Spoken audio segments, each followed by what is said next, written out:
It's Jaunti, boy.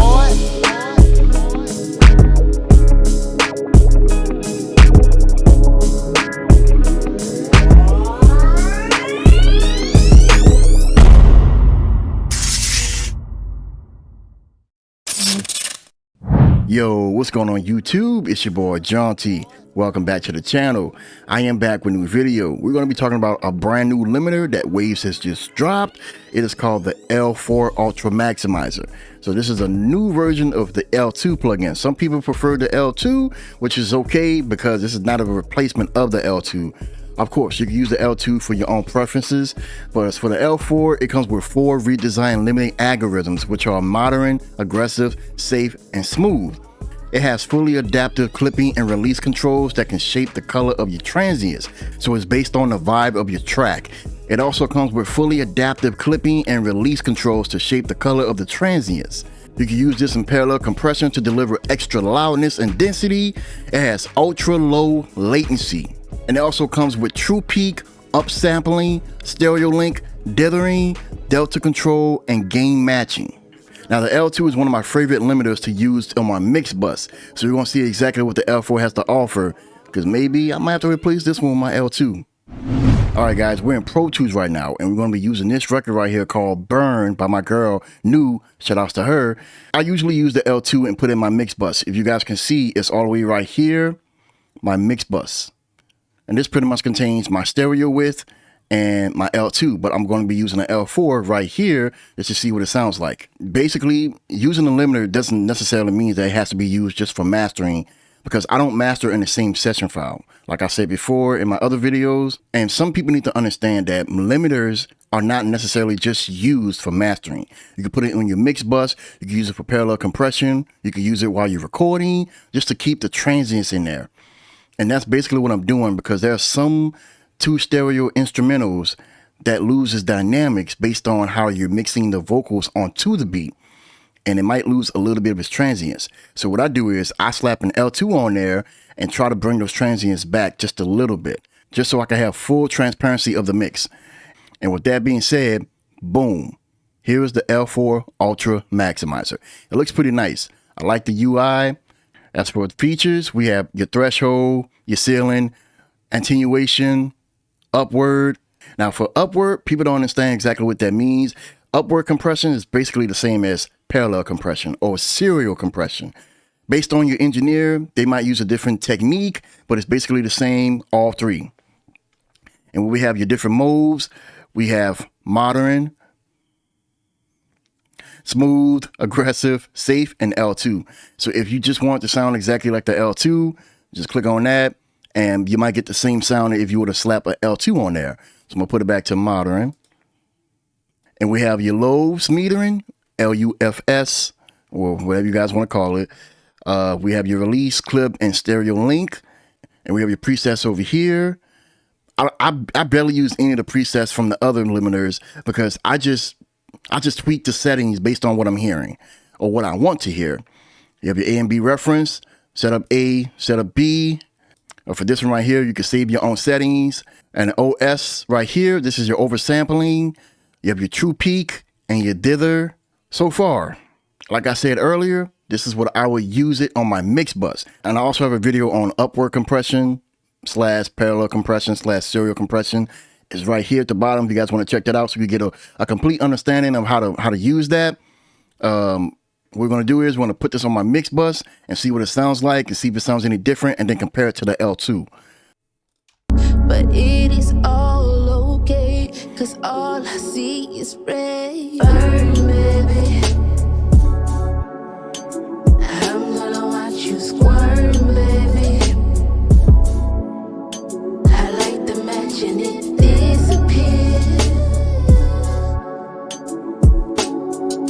all my fears, all my tears.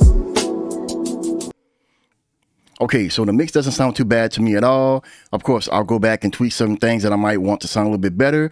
But let's say, for instance, the mix is already done and you want to get ready for pre-mastering. This is a pre-mastering guideline that I would do to send it off to either a master engineer or master it myself. So what I want to do is I'm going to put this on -0.1 because as I turn down the threshold, I want to hear those drums hit a lot harder. Make sure the punch is coming through, but when I'm doing that, it's going to sound louder and louder, but it's not going to be hitting past negative 0.1. So I want to make sure that it's not peaking. So let's check it out. But it is all okay, cause all I see is red. Burn, baby. I'm gonna watch you squirm, baby. I like the match and it disappears.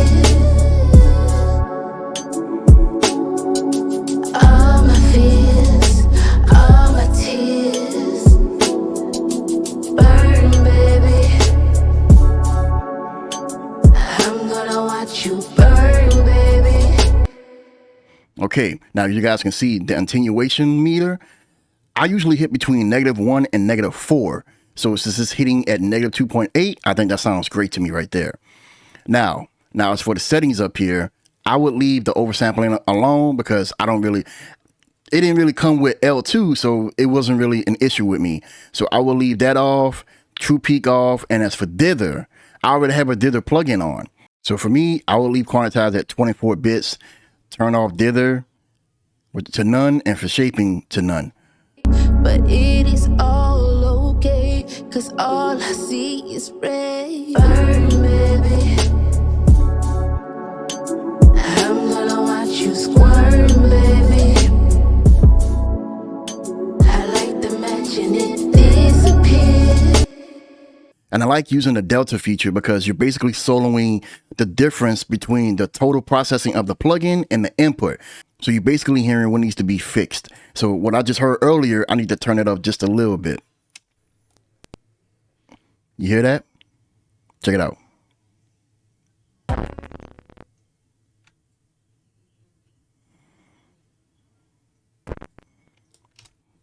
Yeah, so you're hearing that loudness that's probably peaking. It's trying to get past negative 0.1. So it's actually just chopping it off. So what I'm gonna do is I might turn up just a little bit more. It's still going, I want it to be in between -1 and -4, depending on how loud or how smooth I want the drums to sound. Because if they sound like they're being distorted, completely destroyed, that means I turned the threshold down way too low. So I'm gonna turn it back up just a little bit. It's all okay, cause all I see is red. Burn, baby. I'm gonna watch you squirm, baby. Now you see it's at -2.2. That's fine. I could leave it right there if I wanted to. And this feature right here, the graphic mode. But it is all okay, cause all I see is red. Burn, baby. I'm gonna watch you squirm, baby. Now come on, if you're a true engineer, what does that look like to you? That looks like FabFilter's Pro L2. It looks just like FabFilter. I mean, I'm just saying that's what it looks like. But it's basically you can actually turn down the threshold from this point as well. And this right here, you can turn this up and down, which is your upward compression level. But it is all okay, cause all I see is red. Burn, baby. I'm gonna watch you squirm, baby. Let me turn that back down. I mean, because I don't really need that. Yeah, so that's basically what you're doing with this right here. But it is all okay, cause all I see is red. Burn, baby. I'm gonna watch you squirm, baby. I like the match and it disappears. All my fears, all my tears. And that's it for me, because that's basically what limiting is from my perspective. And like I said earlier, limiting is not just for mastering. You can use this on all sorts of ways. I had this on my mix bus. You can also put it on your drum bus, your vocal bus, your instrument bus, pretty much anything. But it's based on how you use it, and be careful. And you can ask any other engineer that they will tell you the same thing. Make sure your limiter is the last plugin on your chain. And that's basically it. There's nothing more to it. It's very, very easy, pretty straightforward. You guys let me know what you guys think of this. The links will be down in the description below if you guys want to grab it. I appreciate if you guys use my affiliate link. It will help support the channel. Also, you could try this out on a free demo if you guys like. So let me know what you guys think of this plugin. Is it worth it? Keep me posted. But once again, it's your boy Jaunti. I'm signing off. You guys have a good one. I love you. God loves you more. Stay blessed and peace out.